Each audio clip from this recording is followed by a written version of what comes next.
Praise the Lord. Greetings to you all in the name of our Lord and Savior Jesus Christ. Today's Bible verse, Paul's letter to the Philippians chapter 4 verse 19. With all his abundant wealth through Christ Jesus, my God will supply all your needs. ಪೌಲನು ಫಿಲಿಪ್ಪಿಯವರಿಗೆ ಬರೆದ ಪತ್ರಿಕೆ 4ನೇ ಅಧ್ಯಾಯ 19ನೇ ವಚನ. ನನ್ನ ದೇವರು ಕ್ರಿಸ್ತ ಯೇಸುವಿನ ಮೂಲಕ ತನ್ನ ಪ್ರಭಾವದ ಐಶ್ವರ್ಯಕ್ಕೆ ತಕ್ಕ ಹಾಗೆ ನಿಮ್ಮ ಪ್ರತಿಯೊಂದು ಕೊರತೆಯನ್ನು ನೀಗಿಸುವನು. ಹೌದು, ಈ ಲೋಕದಲ್ಲಿ ಕೊರತೆ ಇಲ್ಲದ ಮನುಷ್ಯರೇ ಇಲ್ಲ. ಒಂದಲ್ಲ ಒಂದು ರೀತಿಯ ಕೊರತೆಯಿಂದ ಮನುಷ್ಯನು ಬಳಲುತ್ತಾ ಇದ್ದಾನೆ. ಕೆಲವರಿಗೆ ಜ್ಞಾನದ ಕೊರತೆ, ಅವರಲ್ಲಿ ಜ್ಞಾನವಿಲ್ಲದಾಗುತ್ತದೆ. ಕೆಲವರಿಗೆ ಆಸ್ತಿಯ ಕೊರತೆ, ಅವರಲ್ಲಿ ಆಸ್ತಿ ಇರುವುದಿಲ್ಲ, ಹಣ ಇರುವುದಿಲ್ಲ, ಹಣದ ಕೊರತೆ ಉಂಟಾಗುತ್ತದೆ. ಕೆಲವರಿಗೆ ಶರೀರದಲ್ಲಿ ಆರೋಗ್ಯದ ಕೊರತೆ, ಅನಾರೋಗ್ಯತೆ ಅವರನ್ನು ಕಾಡುತ್ತಾ ಇರುತ್ತದೆ. ಯಾವಾಗಲೂ ರೋಗಕ್ಕೆ ತುತ್ತಾಗುತ್ತಾ ಇರ್ತಾರೆ. ಕೆಲವರಿಗೆ ವಿದ್ಯೆಯೇ ಇರುವುದಿಲ್ಲ. ಈ ರೀತಿ ಮನುಷ್ಯನಿಗೆ ನಾನಾ ವಿಧವಾದಂಥ ಕೊರತೆಗಳು ಅವನನ್ನು ಕಾಡಿಸುತ್ತಾ ಇರುವಂಥದ್ದಾಗಿದೆ. ಈ ರೀತಿ ನಾವು ಕೊರತೆಗಳನ್ನು ಅನುಭವಿಸುವಾಗ ಅದನ್ನು ನೀಗಿಸುವಂತಹ ದಾರಿಯನ್ನು ನಾವು ಕಂಡು ಹಿಡಿಯಬೇಕು ಪ್ರಿಯರೇ. ಯೋಹಾನನು ಬರೆದ ಸುವಾರ್ತೆ 2ನೇ ಅಧ್ಯಾಯದಲ್ಲಿ ನಾವು ನೋಡ್ತೇವೆ.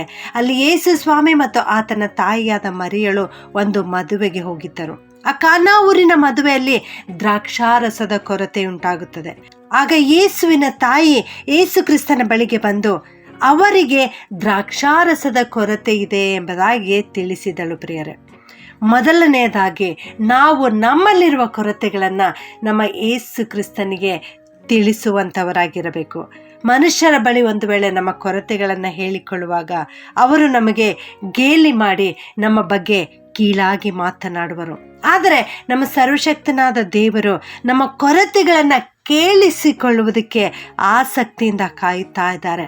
ನಾವು ನಮ್ಮ ಕೊರತೆಗಳನ್ನು ಆತನ ಬಳಿ ಹೇಳಿಕೊಳ್ಳುವಾಗ ನಮ್ಮ ಕೊರತೆಯೆಲ್ಲ ನೀಗಿ ನಮ್ಮ ಮನಸ್ಸು ಹಗುರವಾಗುತ್ತದೆ.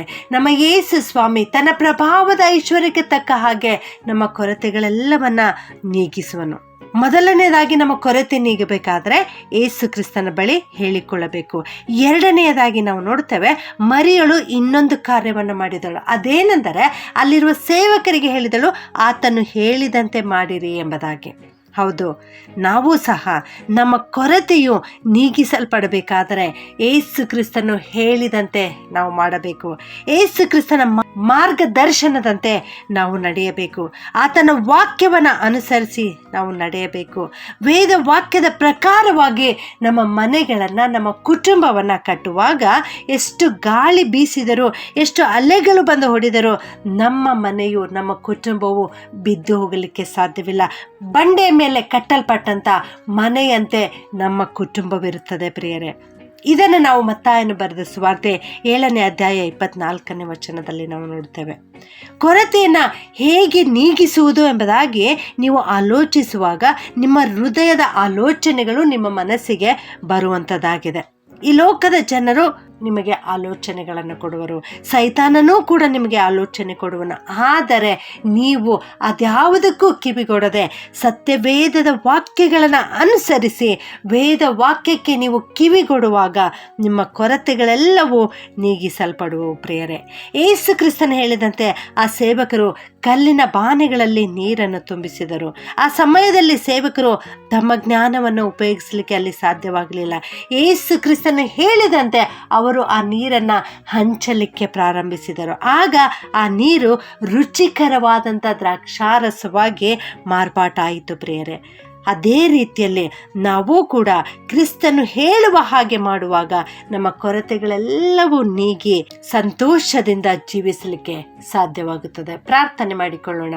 ಪ್ರೀತಿಯ ಪರಲೋಕದ ತಂದೆಯಾದ ದೇವರೇ, ನಿನಗೆ ಸ್ತೋತ್ರ ಉಂಟಾಗಲಿ ಕರ್ತನೆ. ನೀವು ನಮ್ಮ ಕೊರತೆಗಳನ್ನು ನೀಗಿಸುವಂಥ ದೇವರಾಗಿದ್ದಿ ತಂದೆಯೇ, ಅದಕ್ಕಾಗಿ ಸ್ತೋತ್ರಪ್ಪ. ಈ ವಾಕ್ಯ ಕೇಳಿಸಿಕೊಳ್ಳುತ್ತಿರುವ ಪ್ರತಿಯೊಬ್ಬೊಬ್ಬರನ್ನು ಆಶೀರ್ವದಿಸು ಕರ್ತನೆ. ಅಪ್ಪ, ಇವರಲ್ಲಿ ಅನೇಕರು ನಾನಾ ವಿಧವಾದ ಕೊರತೆಗಳಿಗೆ ತುತ್ತಾಗಿ ಬಳಲು ನರಳುತ್ತಾ ಇದ್ದಾರೆ ಕರ್ತನೆ, ಸಂಕಟಕ್ಕೆ ಈಡಾಗಿದ್ದಾರೆ ಸ್ವಾಮಿ. ಅವರೆಲ್ಲರೂ ಇವತ್ತು ನಿನ್ನ ಪಾದದ ಸನ್ನಿಧಾನದಲ್ಲಿ ಬಂದು ಪ್ರಾರ್ಥನೆ ಮಾಡ್ತಾ ಇದ್ದಾರೆ ಕರ್ತನೆ. ನೀನೊಬ್ಬನೇ ನಮ್ಮ ಕೊರತೆಗಳನ್ನು ನೀಗಿಸುವಾತನು ಎಂಬುದಾಗಿ ಇವತ್ತು ನಾವು ತಿಳಿದುಕೊಂಡಿದ್ದೇವೆ ದೇವ. ನಮ್ಮೆಲ್ಲರ ಕೊರತೆಗಳನ್ನು ನೀಗಿಸು ಕರ್ತನೆ. ನಿನ್ನ ಪ್ರಭಾವದ ಐಶ್ವರ್ಯಕ್ಕೆ ನಮ್ಮೆಲ್ಲರ ಕೊರತೆಗಳನ್ನು ನೀಗಿಸಬೇಕಾಗಿ ಈ ಪ್ರಾರ್ಥನೆಯನ್ನು ಯೇಸುವಿನ ನಾಮದಲ್ಲಿ ಬೇಡುತ್ತೇನೆ ತಂದೆಯೇ. ಆಮೆನ್.